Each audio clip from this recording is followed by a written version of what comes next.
அப்போஸ்தலனாகிய பரிசுத்த பவுல் கொரிந்து சபைக்கு எழுதின முதலாவது நிருபம் 1ஆம் அதிகாரம் 18வது வசனம்.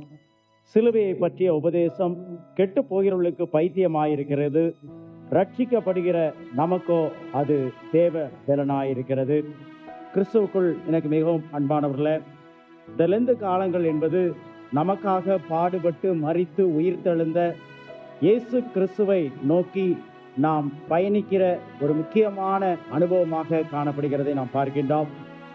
இந்த ஆவிக்குரிய பயணத்தில் உலக பிரகாரமான காரியங்கள், உலக பிரகாரமான செய்திகள், இப்படிப்பட்ட அநேக காரியங்கள் நம்மை அவரை விட்டு திசை திருப்புகிற நிகழ்ச்சிகளாக, காரணங்களாக அமைகிறதை பார்க்கிறோம். ஆனால் சிலுவை என்பது நம்முடைய ரட்சிப்புக்கு ஏற்ற ஒரு உன்னதமான அனுபவமாக இருக்கிறது.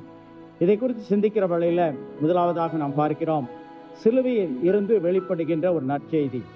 உலக பிரகாரமான மக்களுக்கு சிலுவையின் வழியாக வருகின்ற சுவிசேஷமானது பைத்தியக்காரத்தனமாக காணப்படுகிறது. இதனை குறித்து பரிசுத்த பவுல் அப்போஸ்தலன் சொல்லுகின்ற வேளையில் மொரியா என்கின்ற ஒரு கிரேக்க வார்த்தையை உபயோகப்படுத்துகிறார். இந்த மொரியா என்கின்ற வார்த்தையிலிருந்து தான் மோரா என்கின்ற ஒரு ஆங்கில வார்த்தை வருகிறது.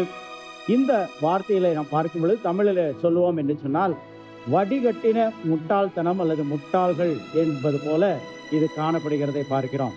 இதுதான் சிலுவையின் உபதேசம் என்று சொல்லி அநேகர் கருதுகிறார்கள். ஆனால் சிலுவையை பற்றிய நம்பிக்கையானது பாவத்தில் மரித்து போன அல்லது பாவத்தில் அழிந்து போகின்ற மக்களுக்கு ஒரு மிகப்பெரிய ஒரு நற்செய்தியாக இருக்கிறது. இதை எதன் அடிப்படையிலிருந்து பவுல் சொல்லுகிறார் என்று சொல்லி பார்க்கிற வேளையில ஏசாயா 29ஆம் அதிகாரம் 14ஆம் வசனத்துல நாம் பார்க்கும் பொழுது, இஸ்ரவேல் ஜனங்களுடைய வாழ்க்கையில கடவுளுடைய வார்த்தையை கேட்பதா அல்லது உலக பிரகாரமான மனிதனுடைய ஆலோசனையை கேட்பதா என்பது ஒரு சந்தேகமான ஒரு சூழ்நிலையை ஏற்படுத்தினது. 2 ராஜாக்கள் 17ஆம் அதிகாரத்தில் இதை குறித்து வாசிக்கிறோம்.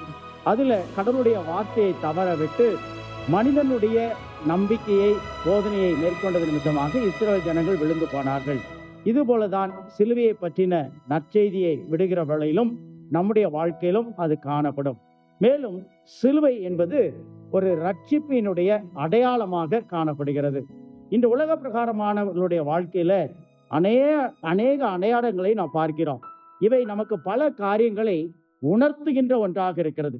அதே போலவே நாம் பெற்றுக்கொள்ளுகின்ற ஞான ஸ்நானத்தின் மூலமாக பெற்றுக்கொண்ட சிலுவையின் அடையாளம் நமக்காக நம்மை போல பாடுபட்டு சிலுவையில் அறையப்பட்டு மரித்து உயிர்த்தெழுந்த இயேசு கிறிஸ்துவை குறித்த அடையாளமாக அது காணப்படுகிறது. இந்த அடையாளம் எதற்காக நமக்கு இடப்படுகிறது என்று சொன்னால், நாம் பாவத்திற்கு மரித்து அவருக்குள்ளாக உயிர்த்திருக்கிறோம். தொடர்ந்து இந்த உலக வாழ்க்கையில அவர் கொடுக்கிற அந்த நித்திய ஜீவனுக்கான பாதையில நாம் அவரை பின்பற்றுகிற மக்களாக நாம் காணப்பட வேண்டும் என்று சொல்லி பார்க்கிறோம். இதைத்தான் ஒவ்வொரு நாளும் நம்முடைய சிலுவையை எடுத்துக்கொண்டு அவரை பின்பற்றுகிற அனுபவமாக நற்செய்தி நூலிலும் இயேசு கிறிஸ்துவானவர் குறிப்பிடுகின்றார். இன்று நாம் பெற்றுக்கொண்ட அந்த சிலுவையின் அடையாளம் நாம் பின்பற்றுகின்ற அடையாளமாக காணப்படுகிறதா? மூன்றாவதாக, அது ரட்சிக்கப்படுகிற ஒவ்வொருவருக்கும் ஒரு தேவ பலனை கொடுக்கக்கூடிய ஒன்றாக இருக்கிறது. கிறிஸ்துவின் சிலுவையானது கடவுளோடு கூட அது நம்மை இணைக்கின்ற ஒரு பாலமாக காணப்படுகிறது. மனிதன் இழந்து போன கடவுளுடைய சாயலை மறுபடியுமாக சிலுவை நமக்கு கொடுக்கக்கூடியதா இருக்கிறது.